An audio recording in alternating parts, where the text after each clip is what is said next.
Well, right now, two events and road detours and closures are all combining and converging in the capital city at the same time. Road construction that was already going on combined with the Ironman setup and tonight's Kings game are creating some big headaches for people in downtown trying to get into downtown. Thanks for joining us at 5. I'm Lisa Gonzalez. I'm Galston Dark. KCRA 3's Michelle Bandura joins us live right now. She's in Live Copter 3 to give us really a good view from the air as to what's happening and what people need to know about. Michelle. Yeah, Galston, good evening. We are in Live Copter 3, and all of these events coming together, merging as one tonight, means you got to do some major planning ahead. You talked about the Ironman event, construction and road closures, and that I Street Bridge construction, and the detour for the I Street Bridge being closed down means it takes you right to the Capitol Mall, which is closed for the Ironman event setup. So Ironman needs the areas around the Capitol to set up for the expo for the race. You can see the tents they have set up there. They need the tents for athlete check-in. They also need a merchandise tent. This is the expo area.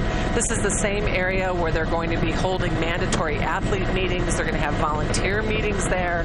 And then, of course, the race itself on Sunday. But the streets that are already closed there are the Capitol Mall from 3rd to 5th Street, as well as 4th Street from Capitol Mall to L Street. So just when you're planning to get around downtown, we've got different ways to get in that area. You just want to avoid those main streets there. Sacramento police know what to expect with the events at, the Kings games and concerts at the Golden One Center when it comes to traffic. And they themselves, just like the athletes, have been training for these traffic tie-ups that are expected.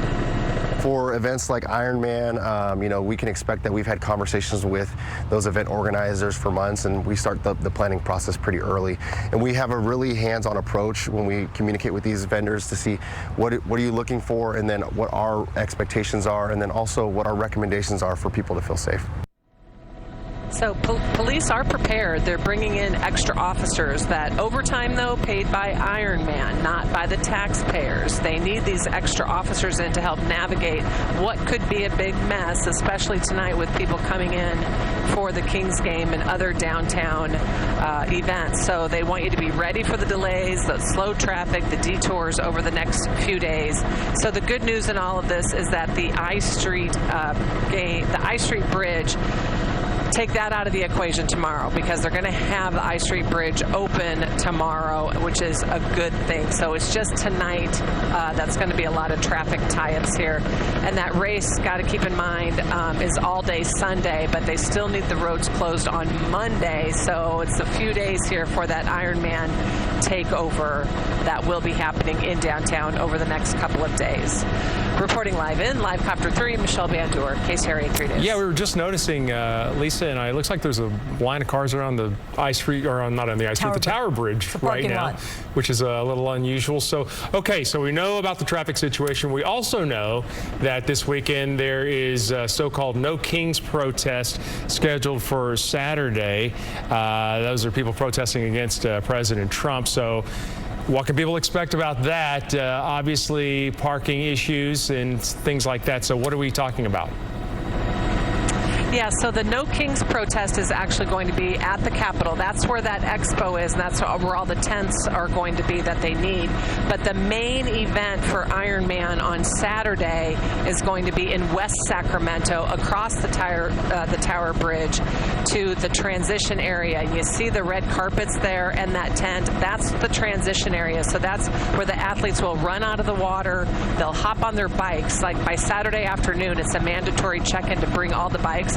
There's going to be, more than 3,000 bikes right there in that area, and that's a main area on Saturday where they're going to be doing that check-in. So luckily, that's just a couple of miles, right? Maybe 1 or 2 miles from the Capitol. So hopefully the two won't converge on each other at that time. But like I said, there's probably going to be parking problems for folks around the Capitol for however many hours that lasts, and if those folks start marching around in the downtown downtown area.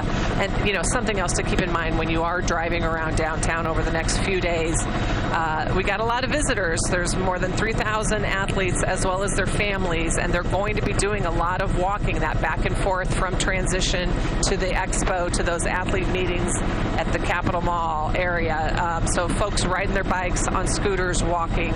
So we want to keep everybody safe. So just keep in mind, a lot of foot traffic is going to be happening there this weekend. All right. Great illustration from the air, too. All right, Michelle, thanks.